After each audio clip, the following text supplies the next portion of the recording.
That's so he's showing his thanks right now. It is for this reason that he states what he does now. He says, nevertheless.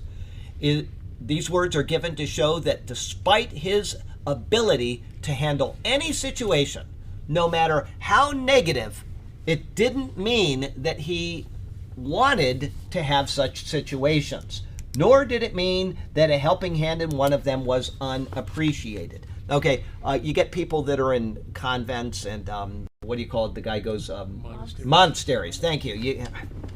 Anyway, they go to a monastery and they say, well, I don't have any needs. I'm going to live in, it's like the Stoics kind of. They just kind of live this life that is just, and that's not the life that the Lord intended for us. People that live in monasteries or places like that, I honestly think, not all of them, but I think most of them are just trying to escape life in one way or another. There are probably people that are in there that are really focused on what they're doing. They see a higher calling and they're following that higher calling. But I can't imagine people, unless they just want to get away from whatever situation in life they're in. What are you doing with your life? Are you telling people about Jesus? Because that's what we're supposed to be doing. If you're in a monastery, you're closed off from everybody. You're not telling anybody about Jesus. You're not being an example to anybody except the people that are already there that aren't being an example to you. So we need to make sure that we are not just saying things and having an attitude that people see and, oh, we need to actually do things. And that's the point here. And at the same time, when something good does come along, we don't want to be unappreciative. And Paul was not unappreciative. And because of their help, to Paul, because of their help, he says, you have done well. It was no small thing to him that they attended to his needs. Rather, it was of great blessing to him.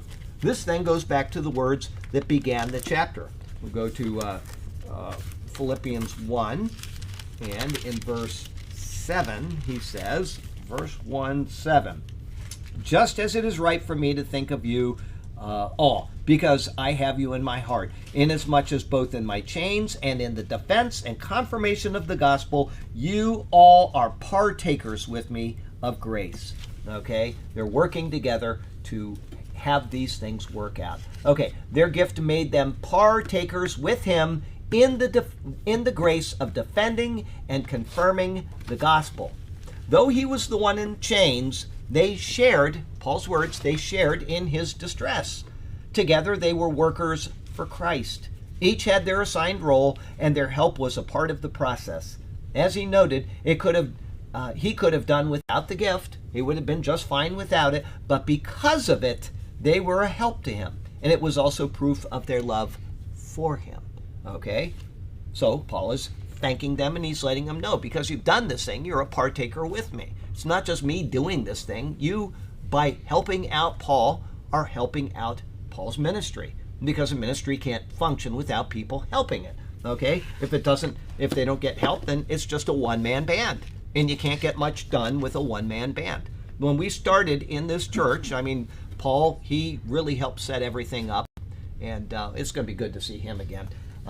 But he helped set everything up. But for the most part, I'd come in here on Sunday morning, and I did everything, didn't I? I mean, I did everything. I set up everything. There was nobody. And finally, people would say, well, let me fill up the, the communion cups. Okay. And I'm like, I got to the point where, like, I don't want to do that because that's part of my routine. And then I thought, but they want to help. And so, okay, yeah, and I had to go through this mentally because I'm like, I like doing this. I'm used to this every single Sunday. And then somebody says afterward, I'll take care of the dishes.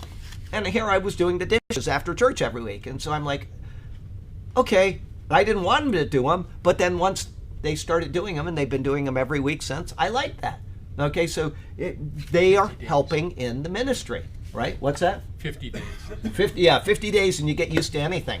But no, the point is that people want to help, and if they're helping, then there are other things that I can do.